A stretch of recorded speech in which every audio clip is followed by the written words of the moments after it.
Hello again, everyone. Thank you very much for taking the time with me today. For those of you who do not know who I am, my name is Stephen Hicks. I am Endsight Security Practice Manager. This is one of our short videos to help keep the entire community safe. A rising tide lifts all ships after all, and if you'd like to send this to colleagues or other friends you know, please do. This video is about remote access VPNs and how they are no longer safe anymore. So first, a primer. There are two types of VPNs, a site-to-site VPN and a remote access VPN. A site-to-site VPN is effectively just connecting to sites, right? We've used this for many, many years, connecting the corporate office to some of the satellite offices or connecting two headquarters together, something to that effect. These are still generally safe. There are some issues with them right now, but they're surmountable and we can deal with them. Today's video is about remote access VPN and the design in general. So everybody understands a remote access VPN, or you should at this point. It's how you would connect to your corporate resources from a remote site. Let me tell you a little bit about the anatomy of VPN connection, and we'll outlay the steps here. First thing, the configuration step is where we turn the firewall on and we open a hole in your firewall. And we say, good guys, please come in. Here's your username, password, multi-factor, etc. Then the firewall listens for everywhere in the world. This is kind of the problem at the moment. It's one of the reasons site-to-site VPNs, which are listening for a very specific place, the other side, it's where those are not susceptible, and this is. The whole world is able to connect, and we give our corporate users usernames, passwords, multi-factor. They reach in, they connect to the firewall. The firewall does a negotiation. You're the right person, and access is granted.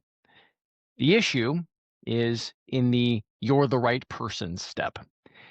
In the past 3 years, there have been over 12 breaches of the prove who you are portion of authentication, meaning the bad guys have been able to effectively get in and make a connection even without a username and password due to a flaw in the SSL VPN technology. This is unfortunately not limited to a specific vendor, although 2025 has been a very bad year for SonicWall with several breaches. 2024 was a bad year for Fortinet. 2023 was a bad year for Ivanti and Cisco. The challenge is opening a hole in your firewall and assuming only good guys are going to get in just doesn't work anymore. Although every manufacturer, obviously, when they find a flaw like this, they put a patch out for it. This time, we've lost faith that this particular type of situation, the design of open your front door and hope only good people come in because they have the password, is just not safe anymore. This is going to be breached again. Endsight has seen many successful breaches in the last quarter, and this is being recorded in October of 2025. We have seen 6 successful breaches. The problem with these breaches is when you're connected to a VPN, it's the exact same technically as somebody walking into your building and plugging their own computer into your network. Except for with a VPN, since they can breach the password once they're in, it's actually the same as somebody coming into your building with a password and plugging directly into your network. To that end, I don't really have a way to secure that because they're bringing their own computer in. Nothing I install on your computers or your servers or your network is going to stop this. We may have some forensic tools in our layered security, which we call defense in depth. This is something that is explored in other videos on this site. We may have something that will stop this, but somebody connecting a foreign computer into your network, eventually they're going to break through. There's nothing I can do about that. When you have physical access to something, and a VPN is effectively the same thing, you own it. There's nothing we can do to stop it.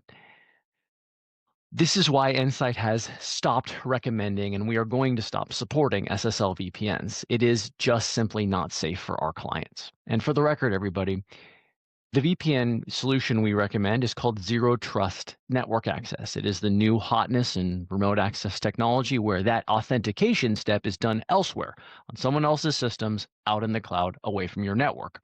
That's why by design it is safer than VPN.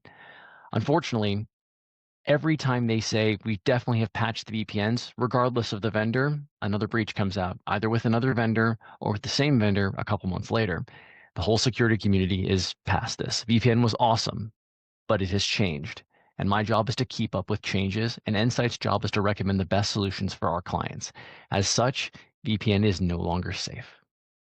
Hopefully this helps, at least helps illuminate. And if you were sent here from our communication email, thanks for watching. Appreciate that. If you're here for your own learning edification, welcome. Hope you're enjoying these videos.